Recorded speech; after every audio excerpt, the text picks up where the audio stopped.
Magandang hapon sa inyong lahat. Eto nga po pala tayo ay dati karga-karga ko lang tapos lagi ko pang kaaway si Ate Sam nung bata pa at si Ate Sophie na lagi kong hatid-hatid sa school 'tong dalawang 'to tapos habol-habol ni Mama Day ng polvo, ayan. Ka-convoy ko na po, kotse po ni Ate Sophie, 'yan nasa una na 'yan. Nakita niyo napakatulin po siyempre. Dalaga na po parehas siyang magkasama na 'yan at yun nga po ito palabas po tayo ng Ayala at may susundin tayo. Siyempre love na love ko po 'yan, lalo yung limang magkakapatid na 'yan, simula sa panganay, Ate Sophie, hanggang sa bunso, si Ate Yay. At siyempre shoutout nga pala po kay Kuya Jeff at kay Merlita Rodriguez, kay Ate Sophie, ayan ka-convoy ko, si Ate Samang kasama, sa aking inaanak.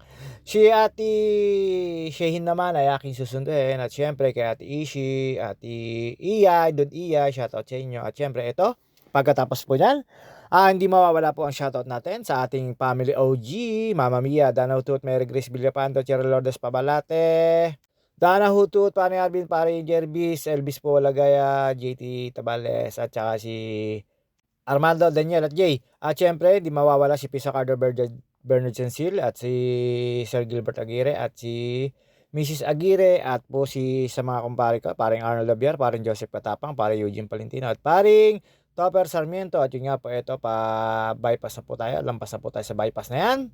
Palabas na po tayo papuntang Torbina at yun nga po kasabay ko po ang kotse ni Ate Sophie, dating karga-karga mo lang, hinahatid mo lang sa sa ngayon ka-convoy mo na, ang galing na po magmaneho ni Ate Sophie. Ang kasama niya po ay ang aking inaanak na maganda, si Sam. At ayan po yung kotse ni Ate Sophie, nasa parehas po kami nasa traffic.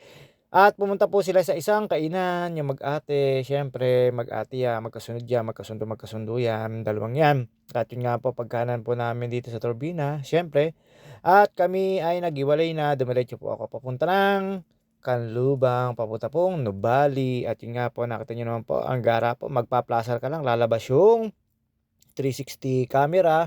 At yung pong tagiliran, makikita nyo kung may na-overtake. Ayan, pag nag-placer kayo, lalo pag nag-hazard. At yun, syempre, ayan, nakaramdam po tayo ng katrapikan dito. Diretso po tayo ng silangan. Exit po tayo ng silangan. Daan po tayo dito sa may turbinan. Ayan, nakita nyo naman po yung bilihan na yan. Nakita nyo naman po, ang sasakyan natin gamit ay medyo high-end.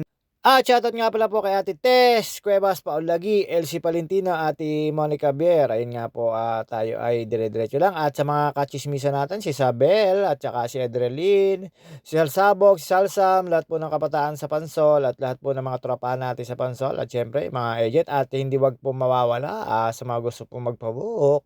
Syempre, KMC Resort, KMC Nagomi, KMC Lagoon, KMC JP, KMC White House, KMC RG, at KMC Doc Luke Monet Castillo, ang aking kapatid.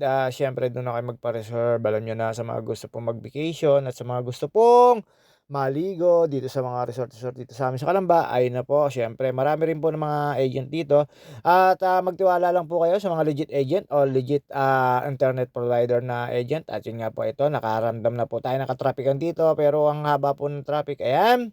Nakita niyo naman po, nakikita ko lang po yung aking sinusundan sa kanan, medyo hindi ko malaman kung saan siya pupunta, panay ang gitgit, panay ang gitgit, kaya kinunan ko po siya ng camera para makita. Uy, parehas kaming kamote, joke lang po yon.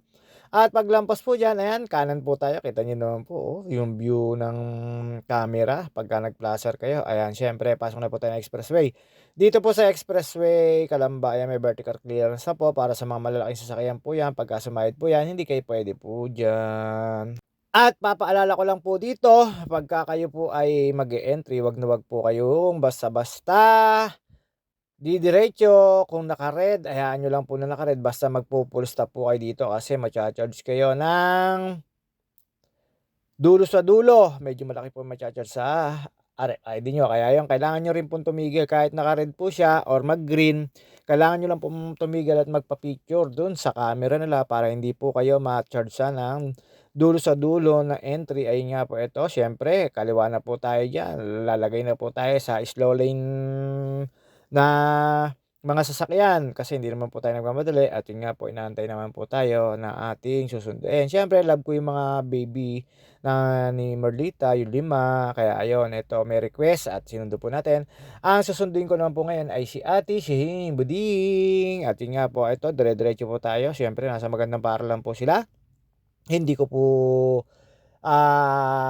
nakayanan ng ganitong mga school. Pero siyempre joke lang po 'yun at 'yun nga po, nasa magandang school po sila. Ayun, pagkasundo ko po tapos may pinuntahan po kami na isa pong school, siyempre si Ate Shehin hanggang sa ano, laging nag-aaral at napakabait na bata.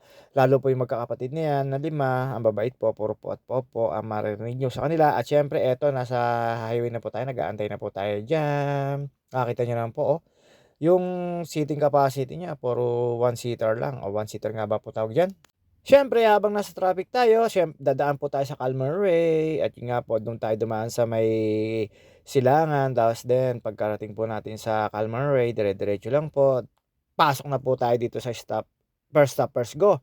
Eto po siyempre hindi ko po malilimutan 'tong first stop, first go na 'to. Napakasarap po rito nakita niyo naman po, pero pagka traffic na traffic po may nagmamando naman po diyan na guard or mga nakatalaga dito. Siyempre first stop, first go, tapos ganyan po yung makikita niyo. Talagang 'pag nakita niyo po nakatigil, hindi ho basta-basta sila aabante, aantayin po talagang mag-go yun na unang stop. First stop, first go nga, eh. Siyempre pakiramdaman lang po, hindi rin ho kayo puwedeng basta magdire-diretso pagka wala pong sasakyan. Kailangan niyo po talaga mag-stop dun sa may line or lane bago kayo pumunta dun sa pagliko niyo or diretso kayo. Basta ayan nandito lang po tayo sa right dahil hindi naman po tayo kakaliwa at meron naman po mga nakalagay na signage. Bakit po dito sa Calmar Way na 'to marami nasunod, tsaka po dun sa may Science Park, Kabuyao at tsaka po dun sa 'pag nung na-experience ko po ng unang-una do'n po sa Subic, first stop, first go. Pero nagkaka-traffic din naman po pagka rush hour o peak hour. Siyempre alam niyo na marami pong mga sasakyan talaga at siyempre eto dire-diretso lang po tayo diyan. Ayan, nung medyo kailangan natin pong pakaliwa na po kasi tayo, siyempre lalay na po tayo, lilinya na po tayo sa may pakaliwa na 'yan. At 'yun nga po pagkarating po sa dulo, dire-diretso lang din po, daan po tayo sa may papuntang Nuvali na pinag-iikutan namin, papuntang Miriam College. At 'yun nga po, marami pong school na rin dito sa lugar na 'to at marami pong magagandang bahay at subdivision dito. Ayan, nakita niyo po yung stop na 'yun, tapos ayan nakita niyo naman po hindi ako basta inantay ko po muna yung isa maka-go bago ako sumunod. At siyempre ayan nandito na po tayo, nakita niyo naman po lapad-lapad na kalsada rito at napakasarap naman po mag-drive dito. May bike lane po rito, sa mga gusto pong pumunta rito may bike lane po. Uy, uy, huminga ka naman, 'wag kang huminga, labas ang tiyan mo. At 'yun nga po pagkatapos po rito dire-diretso lang po tayo. Ayan po yung sinasabi ko sa inyo na kailangan niyo pong pagka-le-left kayo, kailangan niyo na pong pumunta ho sa lane na pa-left kayo kasi nakakahiya rin naman po matatawag tayong kamote, sweet potato. Ayan, stop po tayo kahit wala pong sasakyan, kailangan po mag-stop, then go po yung ambulance yung fire truck. Ayan, nakita niyo naman po, siyempre ako sumunod dun. Talagang hindi po maggo-go yan, meron pong mga motor diyan na nakatigil tapos siyempre ako po muna. Dire-diretso lang po ito papunta pong Miriam at ayun nga po, habang tayo ay papunta rito, meron po tayong nakasabay na fire truck, hindi naman po natin puwede overtaken yan dahil masikip naman po yung kalsada rito, tsaka po baka tayo mali ng lane. Alam niyo naman kahit alam natin po 'to, kailangan lang din po dito ay 60 kph ang takbo. Kailangan po natin sumunod, bawal po ang kamote rito. Meron din naman po mga kamote pero hindi ko po alam kung natitikitan sila. Siyempre tayo ayoko muna maging kamote at yun nga po pagdating po rito sa pinagsunduan ko, uy, uy ang daming maiinit na nanay. At yun nga po siyempre, looking lang tayo at yun nga po dire-diretso lang po tayo dito. Habang tayo ay naikot dito or dire-diretso na yan, sinusundan ko lang po yan. Talagang hindi ko naman po pinilit na overtaken yan at tayo ay sumusunod lang sa 60 kph ang takbo.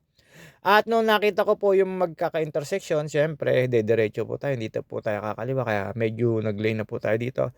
Nag-placer naman po tayo dito siyempre.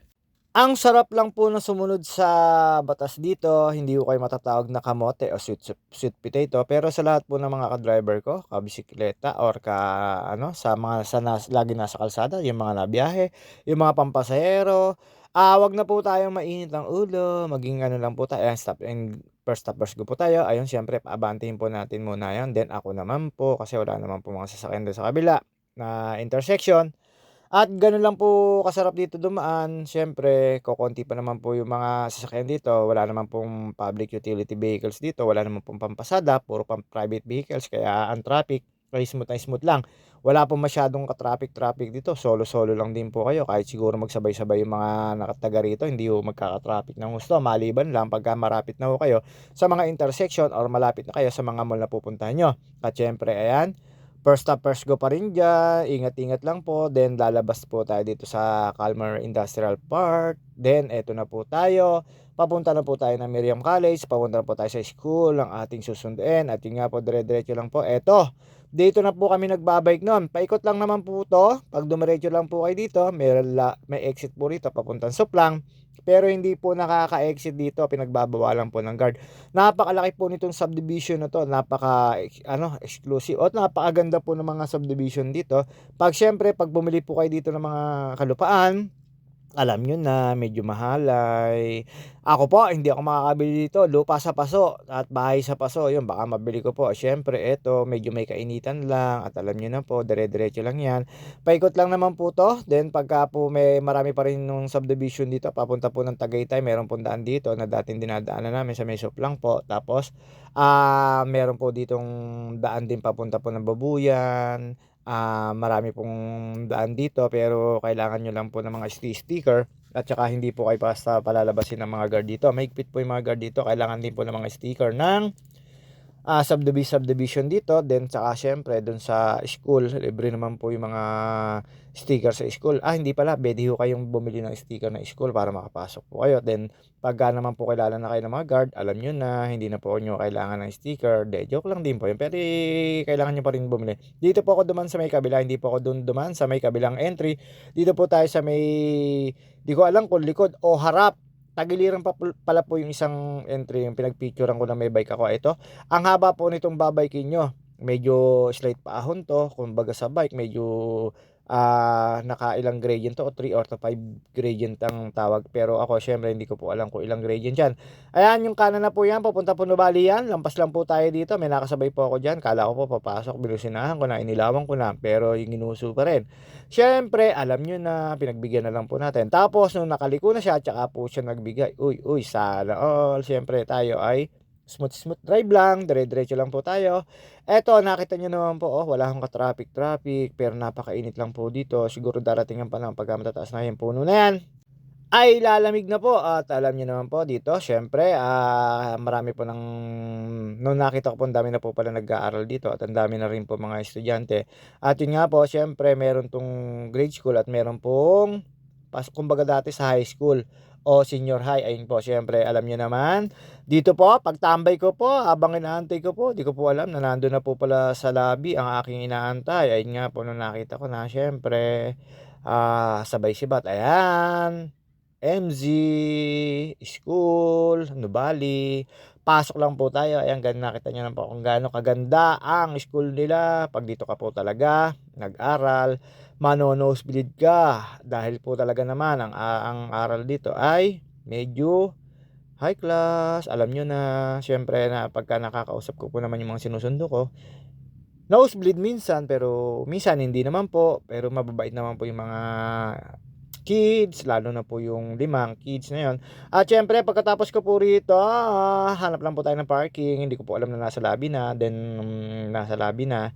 At ako'y pumunta na po sa lady guard at sinabi ang pangalan at yun nga po lumabas na. At yun nga po, syempre medyo may quit po rito, hindi po kagaya sa ibang school. Kaya po yung napakaganda po ng aral dito. Hindi ko naman po sinasabi na dito kayo magpa-enroll, pero sa akin, syempre pag dito mahalay. At yun nga po, habang nakatambay po tayo, inantay ko lang po na lumabas, then lumapit na po ako doon sa may lobby. Ayan, habang inaantay ko po siya, tayo ay kunyari may kinakalikot. Alam niyo naman, ang JT, feeling busy. At syempre, hindi na po magtatagal ang ating video. See you on my next vlog. Ang next vlog ba? Blagag. At sa mga nagsha-shoutout at nagpapa-shoutout sa akin, shoutout sa inyo.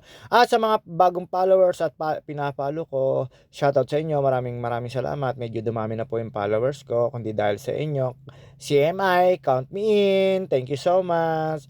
Babus. At sa mga admin na nag-approve ng aking post, maraming salamat po sa inyo. At alam niyo naman po kung sino-sino kayo. Basta yung lahat po ng admin na group.